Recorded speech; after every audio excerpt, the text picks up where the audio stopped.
It's time to get inside the Giants huddle. Huddle up, huddle up, huddle up. On Giants.com. Here we go. And the Giants mobile Get app. them in there, let's go. Part of the Giants Podcast Network. Welcome to the newest edition of the Giants Huddle Podcast. Today's guest is Bob Glauber, who covers the NFL for Newsday. But first, I want to remind you that you can find the Giants Huddle Podcast on Giants.com, the Giants mobile app, and all your favorite podcast platforms, along with all the other shows on the Giants Podcast Network, which is presented by Investors Bank.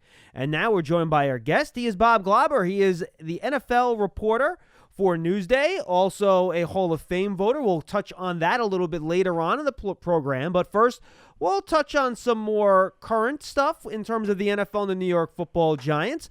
Bob, it's good to talk to you, my friend. Very, very belated Happy New Year. We have about a week since our last football game now, and we got a long way until our next one. How are you? I'm good, John. Happy New Year to you, and I think this will be our latest Happy New Year greeting. I think we got it. Yeah, February 11th. and honestly, as soon as it came out of my mouth, I regretted it, which is okay. fine. John, I've gone as far as March, if I haven't spoken to somebody, so you're good. We're still in the middle. Excellent. All right, Bob, first things first, obviously you're covering the NFL for Newsday. What else do you have going on right now? Well, all is well. Of course, got the book Guts and Genius. Still very pumped about that story about Bill Parcells, Joe Gibbs, and Bill Walsh. What a great time the 80s were. And I still see, today's football, you still see offshoots of what was going on then, and it's the coolest thing. You see it up to and including the Super Bowl. So otherwise, just trucking along, Johnny, like everybody else. So, I guess we'll start here then. And I think this is kind of a generic question, Bob. Did you take anything out of the Super Bowl that makes you think about team building, how you go about getting a Super Bowl a little bit differently than maybe before you watched that game or the, last 6 weeks of playoff football in general? Well, I would say two lessons, John. One, don't get your offensive tackles hurt during the season. Okay? Kansas City, God love Andy Reid. He did his best to try to mask that deficiency, and it didn't happen. I will say, though, I thought the Chiefs were going to get it done, and I thought they could have gotten it done if they had played like the Giants against the Buffalo Bills back in '90 in Tampa. Get boring, get small, go dink and dunk. But he didn't do that, and I think it was a fatal mistake in that. The other thing about team building, John, is the Bucs did it differently. The Bucs had the dream team. And if you remember, back in 2011, the Eagles tried that. They had the dream team, and they flopped.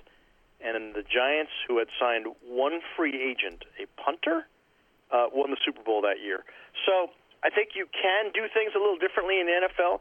You can build quicker, especially if you have a Hall of Fame quarterback to center things around, roll things around. Yes, but still, even so, and then Brady did it. Brady was the guy, right? But they still built very quickly. Now, they had a lot of pieces there for Brady, but, you bring in Gronk, you bring in Antonio Brown, bring in a couple of defensive players, and voila, you've got a Super Bowl title. Of course, it revolves around Brady, but I still think now teams are being aggressive, John, and you look at the Los Angeles Rams, I think they're doing their best imitation of this year's 2020 Bucs. Yeah, the difference is that the Rams won't have any first-round picks available to draft guys like Vita Vea and Mike Evans like the Bucs did, true. which is a little bit of a difference. But yeah, or Tristan Wirfs, by the way, who's one heck of an offensive lineman. All right, so I think this is a good way to take it now. As we head into this offseason now, Bob, and obviously all the talk is about the quarterbacks. Now all of a sudden, Russell Wilson's name's getting thrown around. The reports from Tom Pelissero and Mike Garafolo said there's nothing imminent and he's not demanding a trade. But now his name's being mentioned. We've heard Derek Carr's name whispered here or there. Obviously, the Deshaun Watson thing. Carson Wentz's name is out there. You got the quarterbacks in the draft. Do those dominoes, do you think, have to fall first?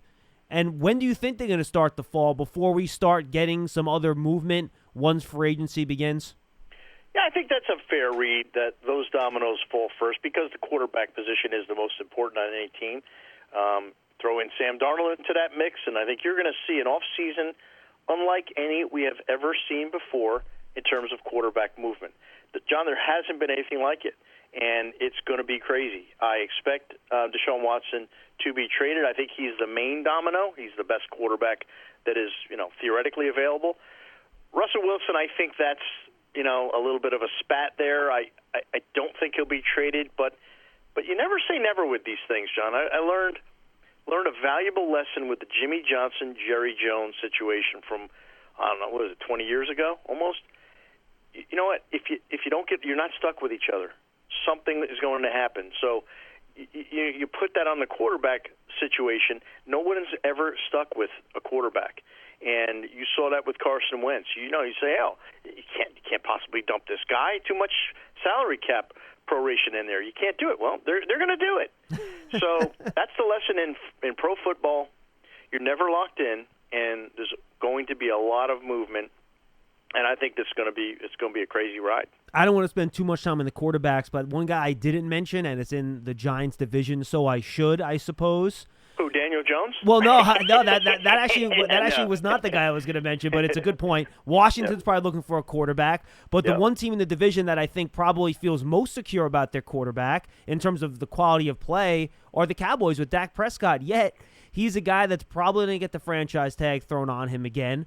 At what point, Bob, do you think Dallas might sit there and say, you know what, if we can't figure this out now, we're better off maybe even moving him and getting something back for him rather than letting him walk away for nothing next year? How do you think Dallas goes about handling the Dak Prescott situation? Well, if Dallas doesn't make a good faith attempt to sign Dak Prescott forever, then shame on them.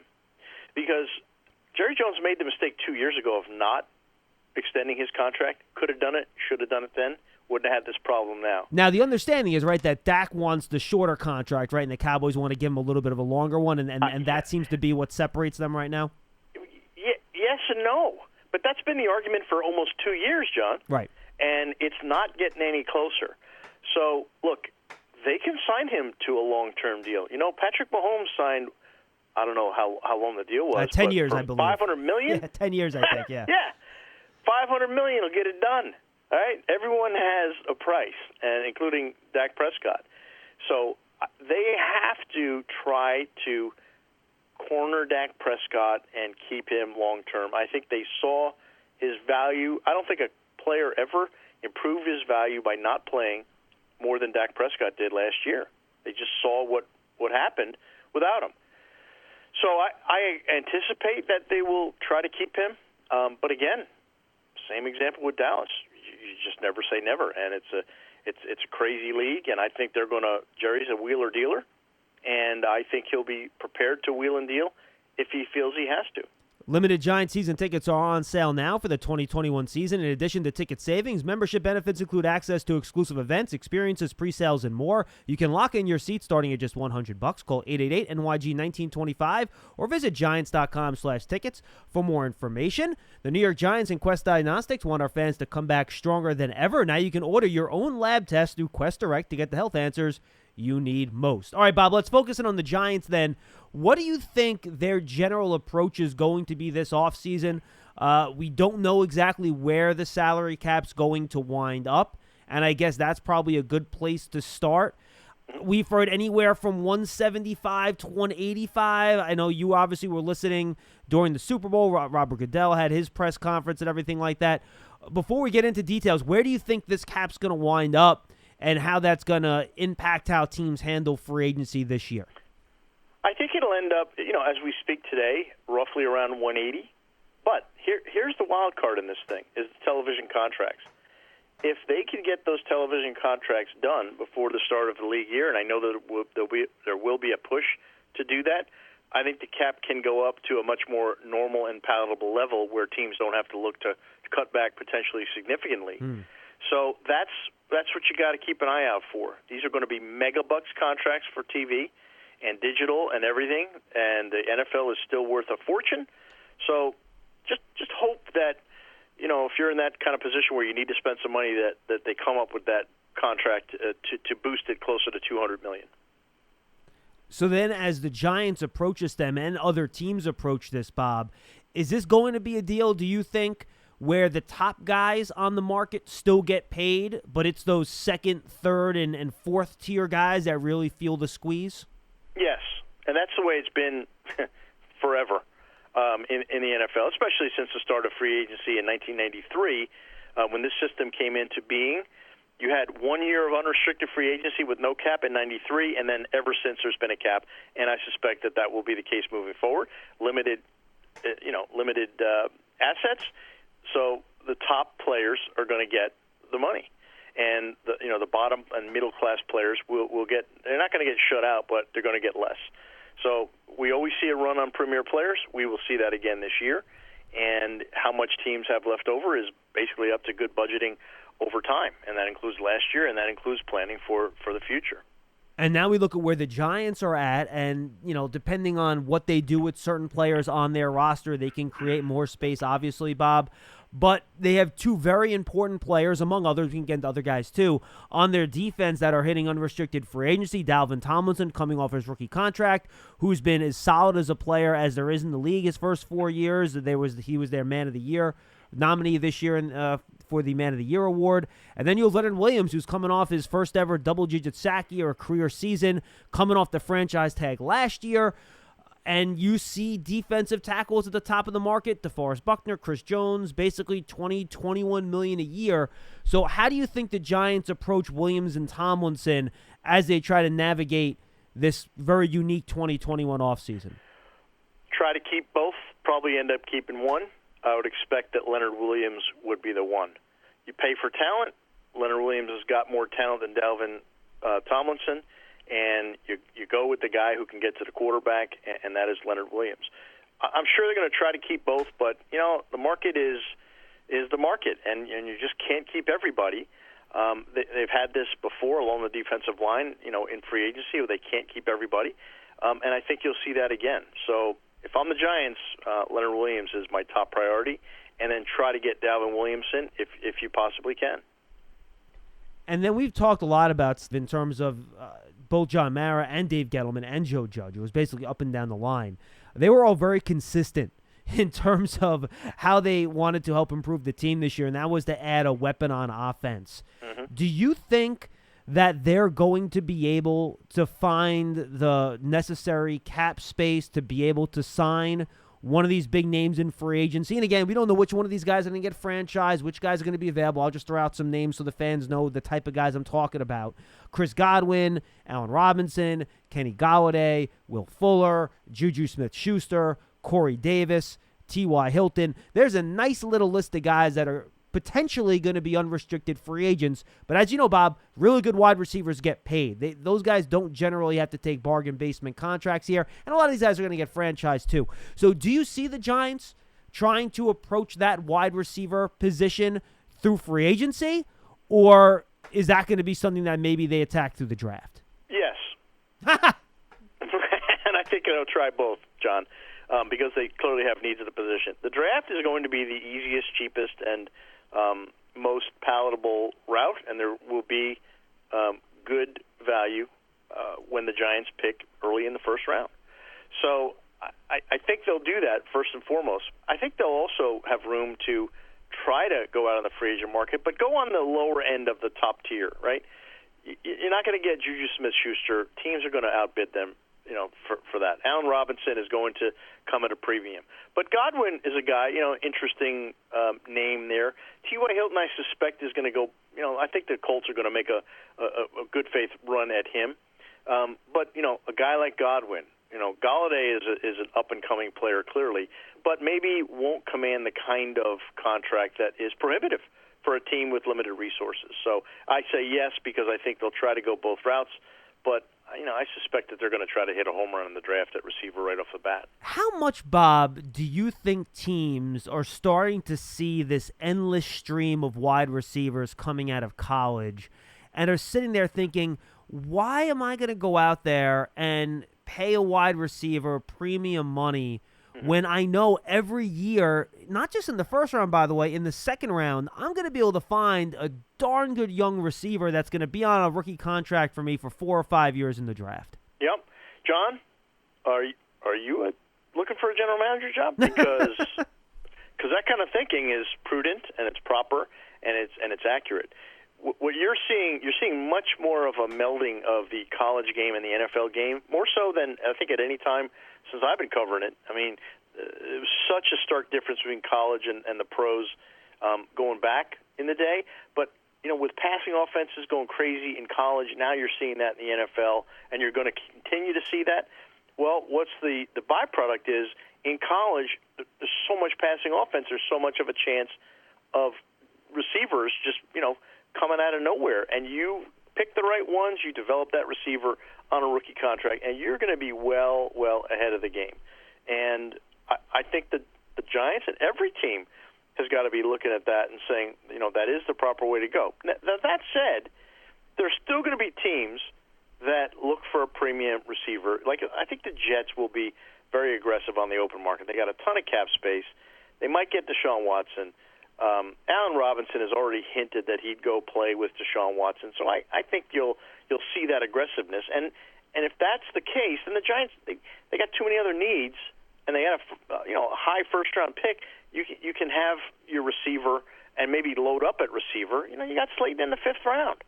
So, there are ways to get receivers and not have to pay a fortune and still be responsible because, quite frankly, we talked about the defensive tackles. That's where that money's got to go first, and you got to get that squared away before you go after a wide receiver on the free agent market. Heading into his 3rd year, how important do you think it is to get as much talent around Daniel Jones as possible so you can get a really good read on exactly where his career and the trajectory of his career is heading? Huge, John. 3rd year, and that still applies. It's always been in year 3, that's where you really judge an NFL player. And so Daniel Jones is here, and we saw legitimate improvement as the season went on. In particular, with the turnover problem, it got better. Yeah. Right? That's huge. Can't deny that. But you got to start to get explosive again now. You can't do ground and pound in this league. It just doesn't work. You cannot live on good defense and a conservative offense. Can't do it. So they got to figure out the formula to get Daniel Jones from the promise that he showed as a rookie. Take away the turnovers, but he threw touchdowns. I think he had 24 touchdowns as a rookie. That's good stuff. But then you cut that in half in the 2nd year, and hey, what's going on? Yeah, injuries, but you gotta take care of that, and the way to do that is to surround him. Now, Saquon Barkley being back is going to be huge. I think we probably overlooked that a little bit last year in Daniel Jones' struggle. But you take away your best playmaker, there's going to be a problem. And if you can add Saquon Barkley, you can add 1 or 2 big-time wide receivers. Make Slayton back into that, 2nd or 3rd guy where he can thrive so much. He's not a number 1. He's a terrific talent. Sterling Shepard, I assume, and I hope they'll keep him because I think he's a terrific player. And you can have a legitimate core of wide receivers. Now, tight end, I don't know that Ingram's going to be back. I think they need to upgrade that position, get it more reliable, no question about that. But if you can surround Daniel Jones with much more viable weapons, then yes, you're going to get a proper read on him, and hopefully that read, for the Giants' sake, will be a good one. Do you care about a big wide receiver? Because right now, Bob, Slayton's, he's their quote-unquote big wide receiver of the guys that play all the time, but he's only, 6'1", give or take. Shepard's 5'11", Golden Tate, and we don't know if he's going to be back. He's under 6 feet tall. So do you care about getting that big Plexico Burress wide receiver, or are we at the point now within the league where just get me a guy that's fast and can separate, and I'm not really that concerned about the size and the wingspan anymore? Well, I think it's always good if you can get that big, tall wide receiver. A really big, tall, strong guy is going to the Hall of Fame this year, and that's Calvin Johnson. So everyone would love a Calvin Johnson. They just aren't made, not enough of them.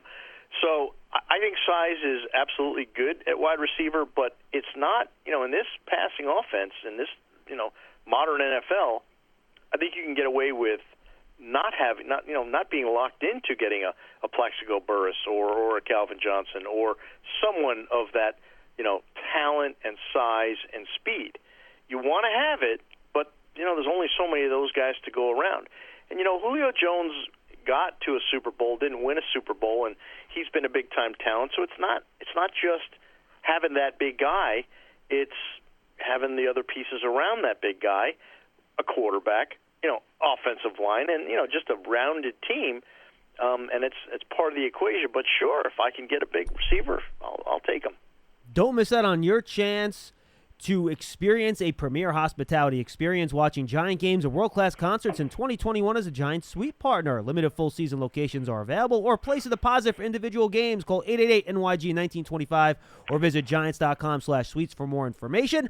And Giant fans get a New York Giants checking account from Investors Bank with the Giants branded debit card, security features, and discounts at the Giants online shop. You can earn up to $250 when you open an account at investorsbank.com/Giants. Member FDIC. We're joined by Bob Glauber, NFL reporter for Newsday. Bob, we talk about the weapons around Daniel Jones. How about the protection? The Giants allowed, I believe, the highest pressure rate this year, second to only the New York Jets, the other team that plays in MetLife Stadium. How confident are you in the young pieces the Giants have added to that line to develop this year, I'm being specific, into a pretty solid starting unit? Or are you of the mind where, no, you have to look maybe in this draft to improve the unit. Maybe you have to look in free agency to continue to improve this unit. How do you view the offensive line right now? I would say, John, that the offensive line is a work in progress. There were some positive signs. I think Andrew Thomas came a long way from the start. Shane Lemieux showed some things as a rookie guard, competing with Will Hernandez. Gates, I think, got a lot better as a center. I don't, is Zeitler going to be back? There's speculation that perhaps he's not. It's a work in progress. It's got to get better. And I think you saw with the Colombo situation, that this is a real priority for Joe Judge to get it right.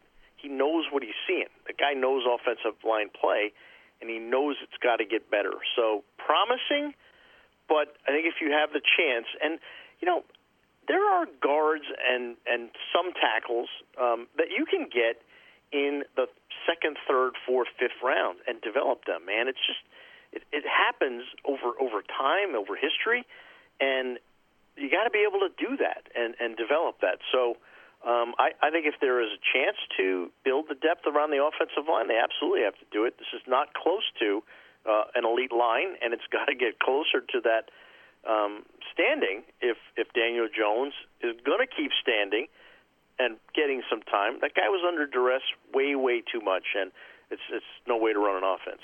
Well, and I think that's a good question to ask them, Bob. Do you think the Giants were almost forced into their kind of ground and pound conservative offensive approach, run the ball a lot, simply based on the performance of the line? And as we talked about, the lack of that true number one outside receiver, and of course Saquon Barkley's injury too, it has probably something to do with that. Were they forced into that approach? Do you think they would prefer to try to open things up a little bit if the talent on the field would allow them to?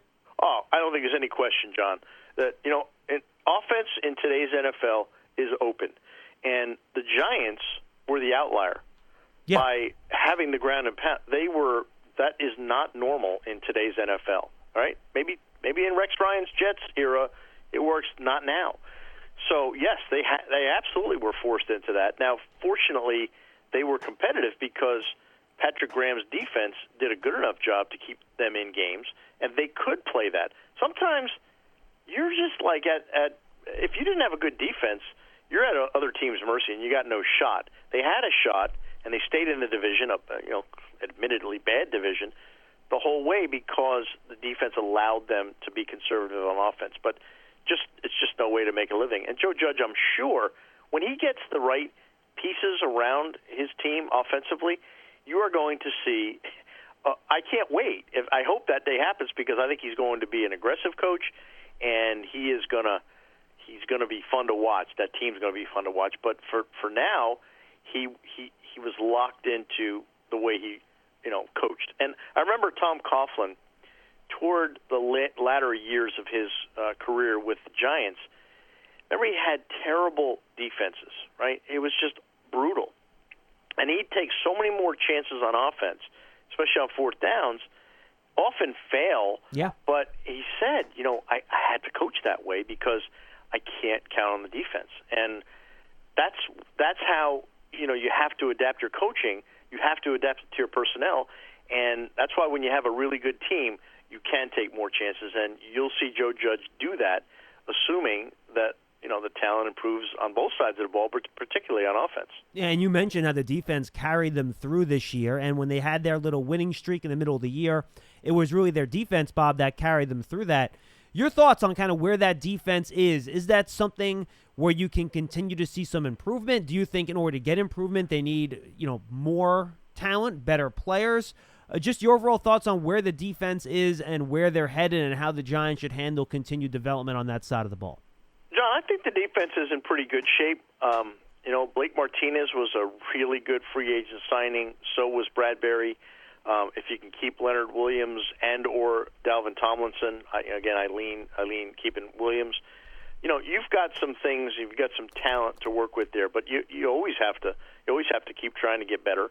And I think the acquisitions were good, and Dave Gettleman had a good year in free agency, especially on the defense, and that helped that team immeasurably. But you got to just keep grinding. You got to keep finding ways. You didn't get Chase Young, so you got to try to manufacture a pass rush now. If you can get that pass rusher, again, I think receiver takes priority early in the draft this year. But if you can improve that pass rush, as everyone knows, watching Lawrence Taylor, you're certainly going to be closer to a championship when you got a guy like that. Yeah, and the difference, Bob, I think we talked about how there's so many receivers available now in the draft. That has not been the case for pass rushers. Even though more college teams are passing, we aren't seeing this influx of guys that all know how to rush the passer off the edge. That's as scarce of a position as it's always been, where trying to find that guy that can win off the edge one-on-one consistently just proves to be in the draft very difficult. There's just not many of them. And in free agency, very, very cost prohibitive. Yeah, and that's why Leonard Williams becomes such a priority, because you've got a guy who can get to the passer. He does it more from the interior, which is actually a benefit, because it's a straighter line to the quarterback from inside than it is from outside. So yeah, you're right. That position has been kind of getting scarce where you could find a pass rusher. Now, if you think the Giants have it bad, the Jets haven't had a legitimate pass rusher since Sean Ellis, and he was drafted in 2000. Oh, wow. So there's a drought there for you, my man.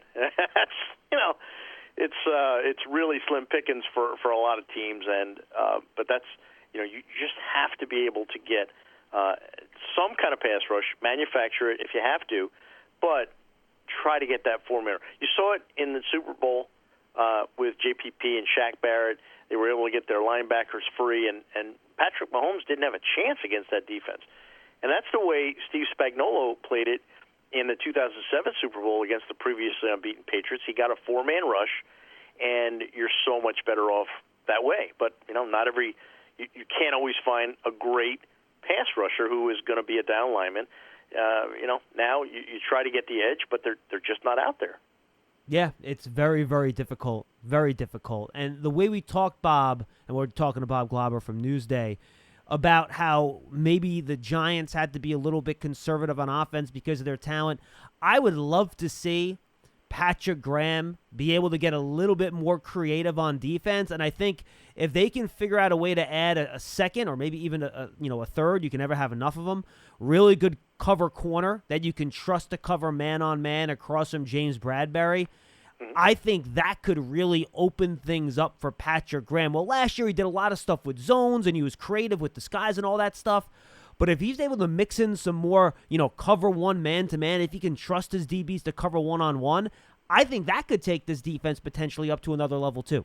Yep, there's no question. When you have a better operation on the back end, you can take more chances, and you can even send more blitzers. Logan Ryan, if you want to, any number of linebackers, or you can get more exotic. And surely Patrick Graham has seen Bill Belichick come up with blitzes when he's got good personnel, and he's learned a ton from the master.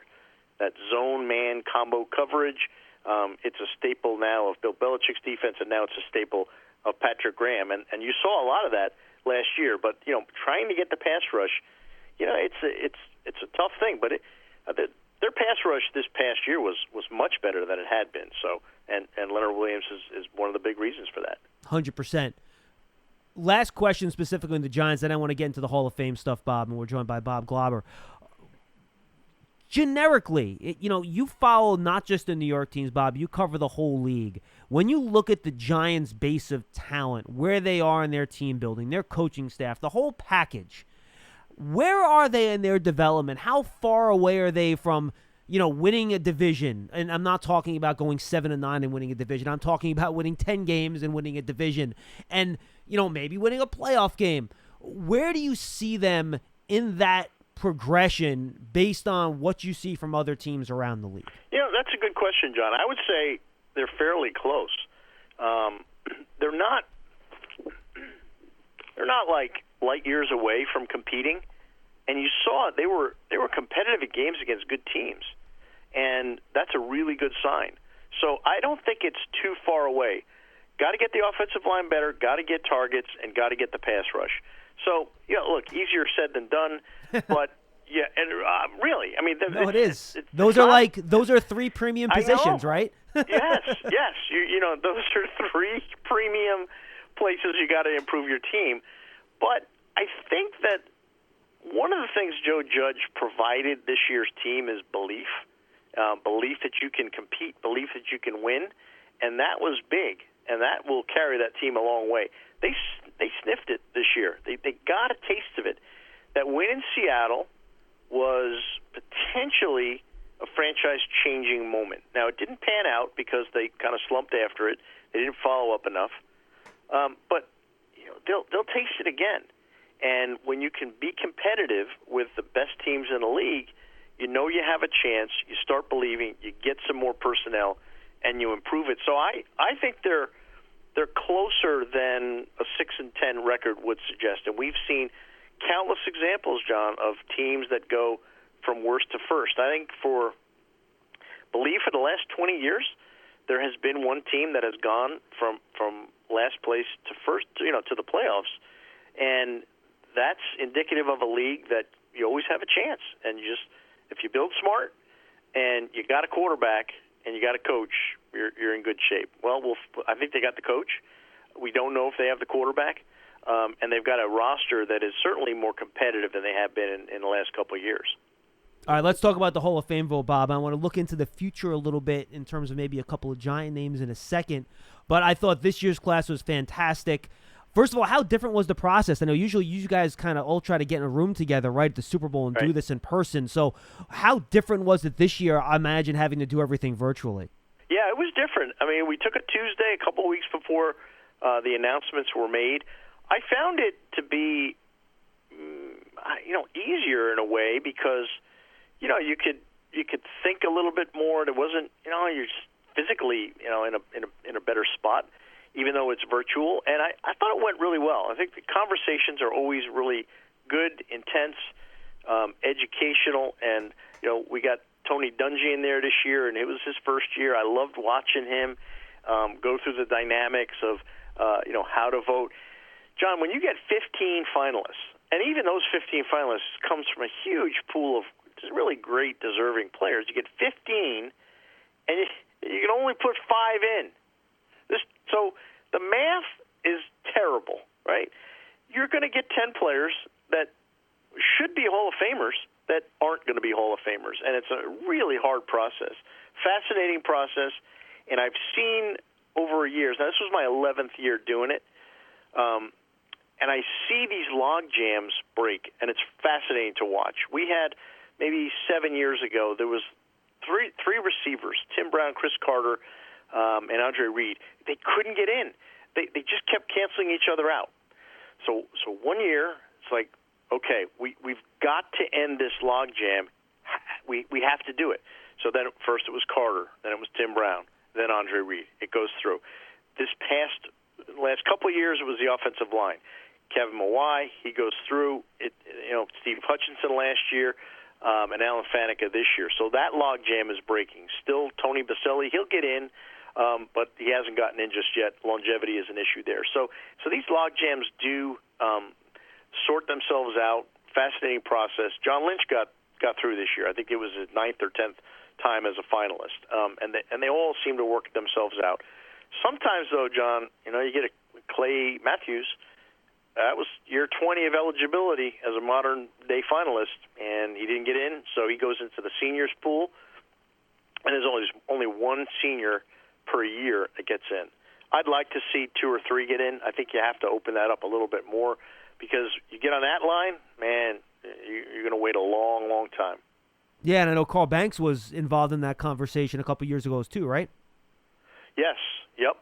Carl Banks, Carl, I believe, was a semifinalist last year. Yes, I believe so. Right, but that's where it gets tricky and it gets dicey, and you wait a long time. Joe Klecko made a Pro Bowl or All-Pro at 3 different positions with the Jets, and he's now a senior. So I don't know when his time will come, if ever. So we put the seniors Drew Pearson was the senior this year, and he retired a long time ago. It just happens. We've had seniors put in from like the 1950s, and that's how far back that is. So it is problematic if you don't get in that 20-year stretch, from your last year of retirement. You mentioned the logjam, Bob. Who are the guys right now that are right at the precipice of that logjam that you think are ready to pop through? Well, I mentioned Tony Baselli before. I think he'll get through. Leroy Butler, the safety for the Packers.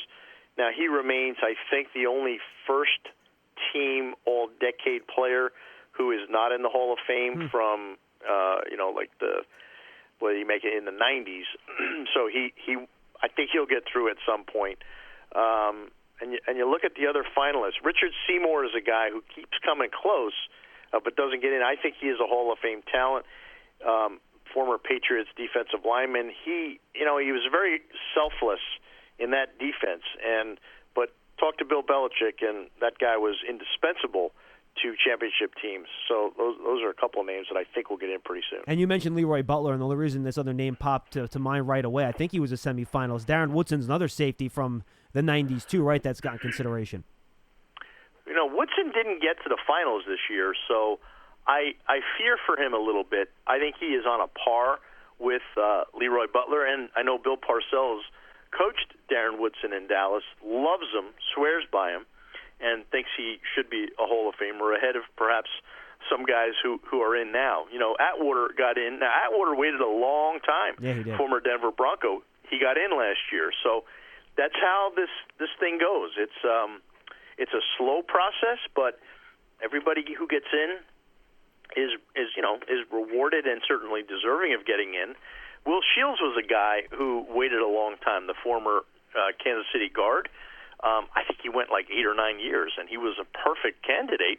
But it does take time. So Harry Carson, another guy, right? That had to wait a long Carson, time. sure. Took Harry quit the process or tried to one year, and I'm like, Harry, what are you doing? He goes, I've had it. So okay, but he got in the next year. I think that probably helped his cause because people saw the frustration. But that's how it goes, John. Unless you are Peyton Manning, Brett Favre, Dan Marino, John Elway, Joe Montana, unless you are a guy who there's just no question, it does take some time. Now, Calvin Washington got in on the first go-round. He is a Hall of Fame player. You could have argued that, 9 years, other guys waiting, Torrey Holt, Reggie Wayne didn't get in. So there are arguments to be made, and the percentage of first ballot Hall of Famers in recent times is very high. So what that means is that the guys who are on the periphery a little bit, they keep getting set back. Right. And that's where we as voters, we struggle because we know that if we vote for a guy in the first ballot, someone who has been waiting a while is going to have to wait longer, and that becomes a problem. Just a couple more, Bob. I have to speak up for one of my cohorts over here. Can we get another punter in the Hall of Fame? How about Jeff Fiegels, baby? How close is he? What do we need to do, Bob, to grease the wheels for Fiegs? Talk to me. Well, Fiegs gets a lot of love in the early rounds of it. You can go back. Can I go back further for a punter? Go ahead. Can you talk about Sean Landeta? And only after you talk about Jeff Fiegels. Sorry. Okay. Now, both of them, but Jeff will tell you that Landeta. I mean, both of them are certainly deserving of it. Like Steve Tasker as well, another special teamer. Kickers, Morton Anderson got in. That was a big deal. It took him a while to get through. It's harder for special teamers because they're going against regular, starting offensive and defensive players, and the nod is always going to go to more of a full-time player. It's not a knock on a punter or a kicker. It just is, and that's why when I talked before about you got 15 finalists and 5 spots, so it's really, really tricky. But listen, Fiegels knows. He knows how I feel about him, and I'd love to see Jeff Fiegels get in. I'd love to see Sean Landeta get in. They're deserving. Maybe they get it to the point where they have a special teams category. We've got now a coaches category, and I think that's a good thing. So I always, and I've been telling the Hall of Fame people for years, give us some more spots, please. Gotta get some more spots. It's hard. But then those log jams do work themselves out. But, it's harder for special teamers. That log jam is real, and it exists, and that's a tough one. So the Peyton Manning conversation this year took about a second and a half, I imagine? I think it was 12 seconds. Now, here's my sense, and that was my kickoff point for the next guy. My sense is that people on Twitter and fans really like to argue about whether or not Eli Manning is going to make the Hall of Fame. My feeling, and you tell me if I'm wrong about this, or maybe you don't know. I don't know the answer to this. That I feel like the questions about that on the outside are probably a little bit louder than they're going to be when you guys meet inside that room and discuss his candidacy. Do you think that's fair, or do you think that is going to be a really tight process for Eli? Oh, I think it'll be a tight process for Eli. I think that will take some doing. I think there is skepticism in the room. I think there will be skepticism in the room. I can't swear to it, but in initial discussions with people, I think there is that. And also look at this. Remember this. Now, Drew Brees is probably going to retire this year. So if Eli Manning doesn't get in the first year, he's not a surefire first ballot Hall of Famer. He's just not. So then, if Eli doesn't get in his first year, then you got Drew Brees coming in the room, right? Then you got Phillip Rivers coming in the room. Then you got other players coming in the room, and it becomes problematic. So, it's in Eli's best interest to have a fairly, I don't want to say weak class. There's never a weak class, but if he's got a chance on that first ballot, it's going to be much easier early rather than, if he gets into a logjam with others, it may take a while. Now, how do you measure this then, Bob? Because I think this was kind of my last question on the Hall of Fame process, and I thank you again for all your time. You talked about the length of a career. You mentioned Calvin Johnson. Not the longest career, but long enough. Tony Baselli, his career got cut short by injury. Terrell Davis is the perfect example, right? Had 3 or 4 dominant years, but then knee injuries forced his retirement. Then you have a guy like Eli, right, whom you look at his regular season statistics, and they don't jump off the page maybe as much as some other people, but obviously his playoff success is second to none. So how do you guys compartmentalize those different things? What counts more? What counts less? And how do you parse all those separate things to figure out who is most deserving? That's a really tough. It's a good question. It's a tough situation because it's hard to compartmentalize, and I don't think you can entirely. But Eli's best thing going for him is that, and I think he said it himself. He says, "I want Tom Brady to keep winning because my wins look even better." I don't know if he said that or someone said that on his behalf. But his playoff performance has been remarkable, and that's what's going to get him into the Hall of Fame more than anything else. But I think, though, that it's up to me in explaining it that you got to put especially the last part of Eli Manning's career into context. He did not have a lot to work with. Now, the argument will be, well, John Elway didn't either, and that's true. Dan Marino didn't. So, I think they're better pure quarterbacks with limited resources. So they're examples. But, Eli is top 10 in just about every important passing category at the time he retired. I think the resume is worth it. It's worthwhile. I think it's a Hall of Fame resume. So I think he will get in over time. It's just a matter of how much time that's going to take. Interesting. All right, 2 more questions, Bob. One basic question. How much different do you think this NFL offseason and season upcoming is going to be? I know Roger Goodell kind of did we have to see what the country looks like, which, by the way, I think is the exact right way to approach it. To predict what August is going to look like in February, you might as well guess what the weather's going to be 3 months from now. Who the hell knows? But what's your feel? I guess we could talk about the Sooner stuff because that's probably what you have a better feel for.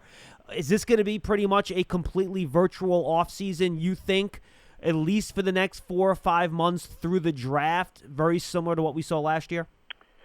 Yes, I think there might be some in-person visits, but I think that for the most part it's going to be virtual for the foreseeable future. Now, once vaccination rates improve, once infection rates decline, which, knock on wood, things are trending well in both situations. But until that happens on a consistent basis, I think we'll see the virtual at least for the foreseeable future. But now, looking ahead to next season, they got through a year. It was remarkable. I marvel at how they did it. Yeah, so do I. Getting through an entire season, not canceling any games, still getting to the playoffs on time, and getting through the Super Bowl. I'm stunned because I didn't expect it. Last March, John, it was like, no way. How are you going to do this? Bob, it's funny. I thought that too, and then I had a chance to work in that building from September to November. Once they put in those extra strict things, that's when they kick people like me out of there. But what I saw for those 3 months and the way everyone had to adjust and the protocols, man, you cannot give the staffs, the players, the coaches enough credit because it sucked. I mean, it was not fun. Like the way, I had a coach walking down the hall, and it's like you're skulking in the building. You got to press yourself up against the wall so you don't get within 6 feet of them. It was just such a haul, and for the way everyone managed it, and frankly, their families who also then couldn't go out and do anything, how they managed it. To me, I'm with you. I think it's absolutely amazing and a minor miracle, and everyone deserves a ton of credit for it. Yeah, there's no question, John, and it was incredible. I had to deal a lot with on the writers' end, dealing with the league and trying to get our protocols set, trying to get our writers in to watch practice, certainly from a distance. And then don't forget, I remember in March and April, you're looking at football, right? Football. They're breathing on each other. Yeah. Every play. How are they going to do this? Well, we learned something very, very important, that I don't know that there was a single transmission player to player on the field of play. And I don't think we've had it in any major sport. We haven't seen that in soccer overseas. We haven't seen it in the NBA so far. You wouldn't think it, but it just shows you how little we really know, right? Yeah. Yep. And we learned a lot. They learned a lot. So I think moving forward, the NFL I think there will be fans in the stands for the 2021 season. Not full houses. I think it'll be distanced, but I think they will start to get fans back in buildings. And, hopefully the transmission rates will be reduced, and we're hopefully going to be in a better spot. I'm optimistic that we can and will be, because I think there is a concerted effort now to get everyone vaccinated. It's not everywhere, because there are some pockets of the country that just are acting like it's just the flu and it's not a big deal. But I think overall, we're going to be in a better position, and that will help the NFL. God willing. And I asked one question for Fiegels. I have to ask one question for Dottino now. At some point, Bob, is media, and maybe not this year, who knows when it's going to be, are we going to have media back in locker rooms during the week and after games on Sundays and get away from this virtual stuff at some point? Oh, Oh, I hope so at some point. Okay, I sure good. as heck hope so at some point. I don't think it'll happen in 2021, but like I said on our Pro Football Writers meeting a couple weeks ago, this is a people business. This is a relationships business, Yeah. and when you take that away, we collectively did a good job. I'm not patting ourselves on. We just did, but you know what? We faked it, John. We all faked our way through. We did. We did. You're Right? right. I mean, come on. So you can't. That's not a long. This is not a long-term strategy or solution, and it's in everyone's best interest that we get to interact more with players. Why? Because the owners make money when their product gets attention and people cover it and get interested in it. You create the interest with more coverage and the like. You create more interesting coverage by getting to know these guys. And over time, it's gotten reduced. Jeff Eagles goes back to a time when we could just hang out in a locker room and shoot the breeze. And you go back even further, John. During the heyday of the Parcells Giants, we would go in the locker room for lunch for 45 minutes, talk to any assistant coach who wanted to for as long as we wanted to. Bill Belichick would scribble plays on my notebook whenever I asked him to. We'd watch every second of practice, and we'd go into the locker room after practice for an indefinite period of time. Okay, there were couches in that locker room. We would have to sit down on the couches because we were standing for so long.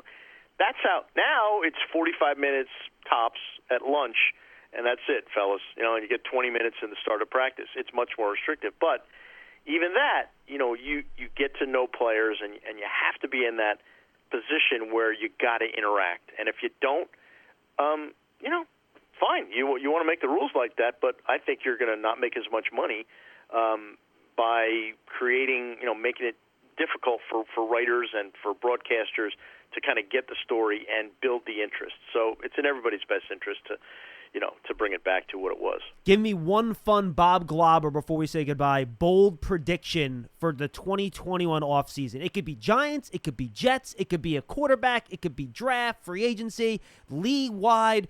You name it, Bob. Give me one fun Bob Glauber bold prediction over the next 6 months to a year. Wow. Bold prediction. It's not bold to say that Deshaun Watson won't be in Houston, is it?